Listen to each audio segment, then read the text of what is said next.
Hello friends, ఎలా ఉన్నారందరూ?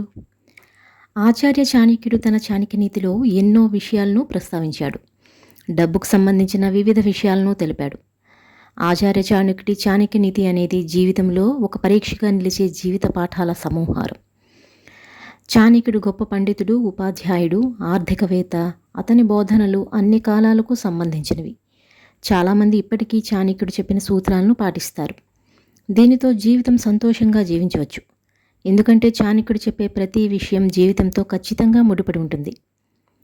జీవితంలో అనేక సమస్యలు వస్తుంటాయి, కానీ కొన్ని సమస్యలు మాత్రం ముందుగానే మనకు హెచ్చరికలు పంపుతాయి. కానీ వాటిని మనం పెద్దగా పట్టించుకోం.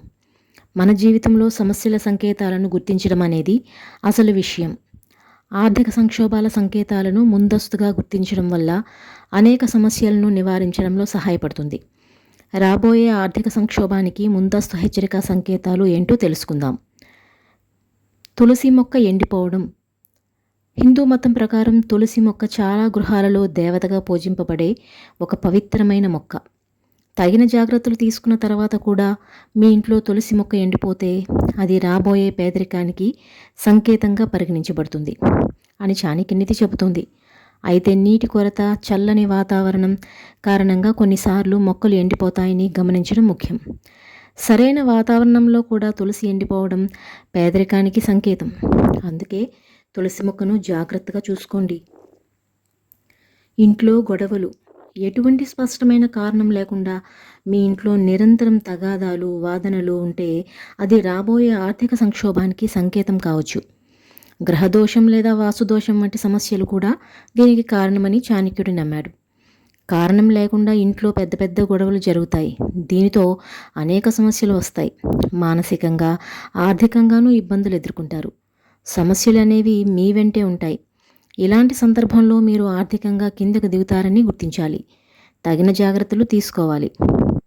ఇంట్లో గాజులు పగలడం. చాణక్యుడి ప్రకారం మీ ఇంట్లో పదే పదే గాజు పగలడం రాబోయే ఆర్థిక నష్టానికి సంకేతంగా చెప్పవచ్చు.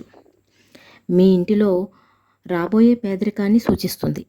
ఇలాంటి విషయాల్లో జాగ్రత్తగా ఉండాలి. తర్వాత చాలా ఇబ్బందులు ఎదుర్కొంటారు. భగవంతుడిపై విశ్వాసం. ప్రశాంతమైన జీవితానికి భగవంతునిపై విశ్వాసం చాలా ముఖ్యం. పూజలు లేని చోట సుఖం లేదా శ్రేయస్సు ఉండదని చాణక్యుడు చెప్పాడు. పూజలు లేకపోవడం, పూజలు చేయలేని వాతావరణం రావటం ఆర్థిక సమస్యలకు సంకేతమని చాణక్యుడు చెప్పాడు. అందుకే నమ్మకంతో భగవంతుడిని పూజించడం అనేది ఉండాలి. అప్పుడే ఆనందంగా ఉంటారు. లేదంటే ఆర్థిక సమస్యలు మిమ్మల్ని ఇబ్బందులకు గురిచేస్తాయి. పెద్దలపై గౌరవం. పెద్దలను గౌరవించడం భారతీయ సంస్కృతిలో భాగం. పెద్దలను అగౌరవపరచడం రాబోయే ఆర్థిక సంక్షోభానికి సంకేతమని చాణక్యుడు నమ్మాడు. పెద్దల పట్ల అమర్యాదగా ప్రవర్తించేవారు జీవితంలో నిజమైన ఆనందాన్ని పొందలేరని అన్నారు.